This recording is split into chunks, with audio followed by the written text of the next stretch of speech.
اس 10 سال کے بچے نے 10 سال تک اس بچے نے رات دن اللہ کے رسول نے جیسا فرمایا اس نے ویسے محنت کی اور اپنے استاد نبی کریم علیہ الصلوۃ والسلام کی بہت خدمت کی. کبھی اللہ کے رسول صلی اللہ علیہ وسلم کے لیے وضو کا پانی لا کر کے رکھ دیا, کبھی اپنے استاد نبی کریم علیہ الصلوۃ والسلام کے لیے مصلی بچھا دیا, کبھی اللہ کے رسول صلی اللہ علیہ وسلم کے گھر کی سبزی لا کر کے دے دی, اور جو وقت شام کا اور دن کا اور رات کا ہوا کرتا تھا وہ بچہ اس میں سبق یاد کرتا تھا. جب 10 سال گزر گئے اور وہ بچہ پڑھ لکھ گیا تو ایک دن اس کی ماں نبی کریم علیہ الصلوۃ والسلام کی خدمت میں آئی اور آ کر کے عرض کرنے لگی کہ اللہ کے رسول میرا بچہ آپ کے مدرسے میں 10 سال پڑھا, اس نے سبق بھی یاد کیا, آپ کو سبق بھی سنایا, آپ کی خدمت بھی کی, آپ نے جیسا چاہا اس میرے بچے نے کیا. اے اللہ کے رسول 10 سال کا زمانہ ہو گیا, آپ میرے بچے کو دعا دے دیجیے. ماں کس سے کہہ رہی ہے؟ اس بچے کے استاد سے کہہ رہی ہے, اللہ کے رسول سے. تو اس بچے کو اللہ کے رسول نے یعنی اس بچے کے استاد نے 3 دعائیں دی تھی. کتنی دعائیں؟ 3. ایک دعا یہ دی تھی کہ اللہ تیرے مال کے اندر برکت عطا فرما. دوسری دعا یہ دی تھی کہ اللہ تیرے عمر کے اندر برکت عطا فرما. اور تیسری دعا یہ دی تھی کہ اللہ اس کی اولاد کے اندر برکت عطا فرما. اور استاد کی دعا ہمیشہ قبول ہوتی ہے.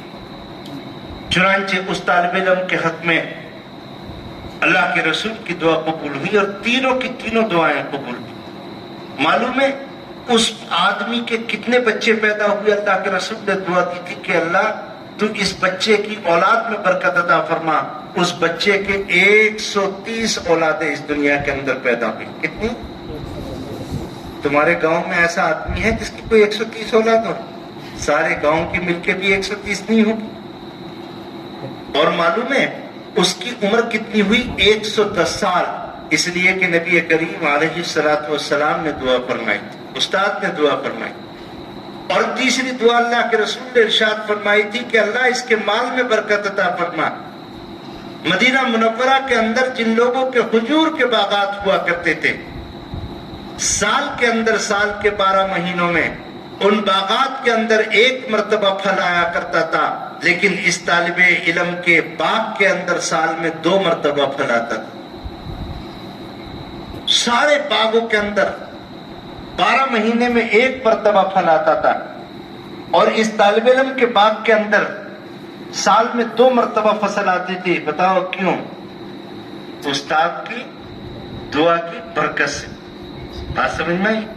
تو ایک بات معلوم ہوئی کہ اپنے اساتذہ کی دعائیں حاصل کرنا چاہیے, ان کی خدمت کرنا چاہیے. سمجھ میں آ رہا ہے؟ اپنے اساتذہ کی کیا کرنی چاہیے؟ دعائیں کرنی چاہیے, ان کی خدمت کرنی چاہیے. ارے سمجھ میں بھی آ رہا نہیں آ رہا؟ جی ایک بات. دوسری بات اور میں آپ کے سامنے عرض کر دوں پھر میں بات ختم کرتا ہوں.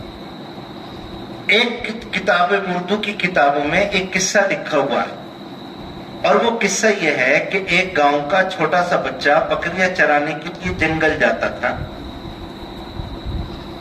گاؤں والوں کی بکریاں جمع کرتا اور صبح کے وقت میں جنگل میں ان بکریوں کو لے جاتا تھا, بکریاں چرا کرتی تھی, اور شام کو تمام بکریوں کو لے کر کے وہ گھر واپس آ جاتا تھا. ایک دن اس کو شرارت سوچی اور اس نے گاؤں میں جنگل کے اندر چیخنا شروع کر دیا کہ بچاؤ بچاؤ, مجھے شیر کھا گیا. شیر جانتے ہو؟ اب جب گاؤں والوں نے اس کی بات کو سنا کہ وہ بچہ جو ہمارے گاؤں کا بکریاں چرانے کے لیے جنگل جاتا ہے وہ بچہ چیخ رہا ہے, اس لیے سارے گاؤں کے لوگ جمع ہوئے. انہوں نے اپنے لاٹھی ڈنڈے بندوقیں لیں اور جنگل کی طرف بھاگے کہ ہم اس بچے کو بچائیں گے تو کہیں شیر اس کو کھا نہ جائے. جا کر کے دیکھا تو وہاں کوئی شیر نہیں تھا. وہ ایک دیوار پر بیٹھ کر کے ہنس رہا تھا کہ دیکھو میں نے گاؤں والوں کو پاگل بنا دیا. گاؤں والوں نے اس بچے سے کہا کہ تم نے جھوٹ بول کر کے اچھا نہیں کیا, آئندہ ایسی کبھی کوئی حرکت مت کرنا. 2-4 مہینے گزرنے 2-4 مہینے تک تو وہ صحیح رہا. 2-4 مہینے کے بعد اس کے دماغ میں آیا کہ پھر ایک مرتبہ میں پریشان کر. پھر اس نے آواز لگائی کہ بچاؤ بچاؤ شیر کھا گیا. گاؤں والوں نے سوچا کہ پچھلی مرتبہ اس لڑکے نے جھوٹ بول کر کے ہم کو بے وقوف بنایا تھا، ہو سکتا ہے کہ اس مرتبہ بھی یہ بے وقوف بنا رہا ہو. لیکن پھر خیال آیا کہ ہو سکتا ہے سچ بول رہا ہو، اس لیے سب گاؤں والے جمع ہوئے.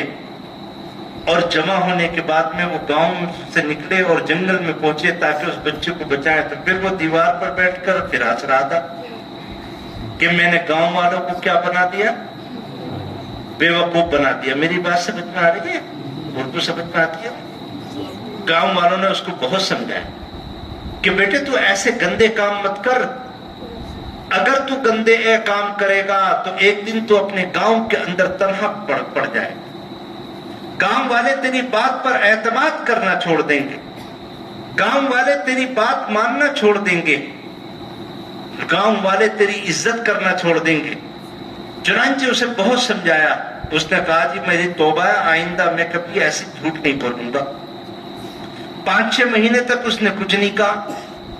5-6 مہینے کے بعد میں پھر اس کو شرارت سوجی اور اس نے پھر آواز لگائی کہ شیر کھا گیا شیر آ گیا بچاؤ بچاؤ. گاؤں والوں نے اس کی آواز تو سنی لیکن کوئی بھی گاؤں والا اس کو بچانے کے لیے نہیں گیا. کیوں؟ ان گاؤں والوں نے سوچا کہ یہ پچھلی مرتبہ 2 مرتبہ یہ چیخا اور اس نے ہمیں بے وقوف بنایا اور ہمارا مذاق اڑایا، اس لیے اب بھی ہمارے ساتھ مذاق کر رہا ہے، ہم اس کو بچانے کے لیے نہیں جائیں. اس دن حقیقت میں جنگل کے اندر شیر آ گیا اور وہ چیختا رہا چلاتا رہا، لیکن گاؤں کا ایک آدمی اس کو بچانے کے لیے آگے نہیں بڑھا. سمجھ پا رہا ہے؟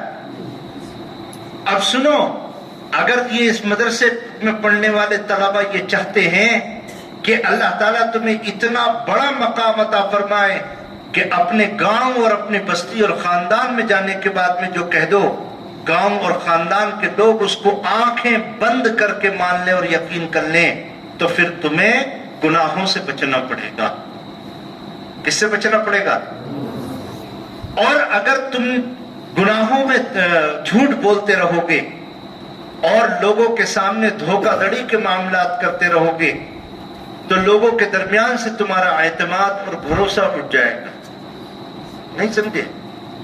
اب میں تمہیں مثال دے کر کے سمجھاتا ہوں. اگر تم راستے میں گزرنے والوں کو سلام نہیں کرو گے تو لوگ تمہاری عزت کریں گے؟ زور سے بولو. نہیں کریں گے. اگر تم اپنے گھر کے اندر اپنے رشتہ داروں کے گھروں میں آتے اور جاتے سلام نہیں کرو گے تو کیا گھر والے تمہیں خاندان والے عزت کریں گے؟ اور جب آدمی کی عزت نہیں ہوتی تو لوگوں کا اعتماد بھی نہیں ہوتا. اگر تم لوگوں کے ساتھ میں جھوٹ بولو گے تو تمہارا اعتماد خراب ہو جائے گا. اگر تم بازار میں روڈ پر بیٹھ کر کے کھانا کھاؤ گے، راستے پر بیٹھ کر کے کھانا کھاؤ گے، پانی پیو گے، سنتوں پر عمل نہیں کرو گے، راستے میں کھڑے ہو کر کے پانی پیو گے، کھڑے ہو کر کے لوگوں کے ساتھ گلی کوچوں کے اندر بات کرو گے، لوگ کہیں گے یہ تو آوارہ قسم کا مولوی ہے، یہ آوارہ قسم کا حافظ ہے، اس پر اعتماد کرنے کی ضرورت نہیں. اور اگر تم نے اپنی زندگی اللہ اور اللہ کی شریعت کے مطابق گزاری، نبی کریم علیہ الصلوۃ والسلام کی سنت کے مطابق گزاری، تمہیں کبھی کسی نے آپ لوگ کبھی بھی لوگوں کو سلام کرنے کا موقع نہیں دیا اور کبھی بھی آپ نے جھوٹ نہیں بولا، کبھی بھی اپنے محلے اور گاؤں میں نماز نہیں قضا نہیں پڑھی، بلکہ ہمیشہ جماعت کے ساتھ تم نماز پڑھتے رہے، تو محلے اور خاندان اور ملنے والے لوگوں کے درمیان میں تمہاری عزت اور تمہارا مرتبہ لوگوں کے دلوں میں بیٹھ گئے.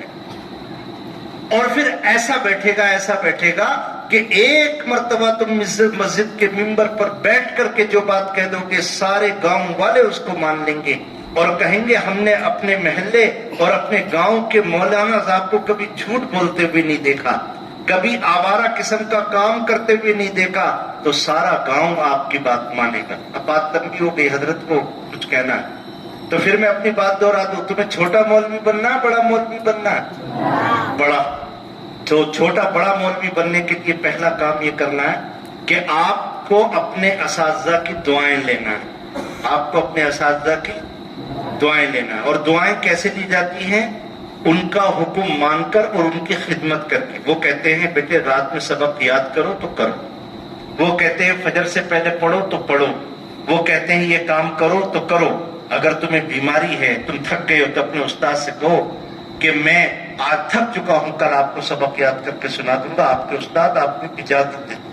تو استاد کی خدمت کر کے، استاد کی اطاعت کر کے ان کی دعائیں لینا ہے۔ اور دوسرا کام یہ کرنا ہے کہ گناہوں سے اور برائیوں سے بچنا ہے، اور اللہ کے رسول کی سیرت پر عمل کرنا ہے، اللہ کے رسول کی سنت پر عمل کرنا ہے۔ تو لوگوں کے درمیان میں تمہارا اعتماد اور وقار بڑھے گا، اور لوگ تمہاری عزت کریں گے، اور لوگ تمہاری باتوں کو مانیں گے۔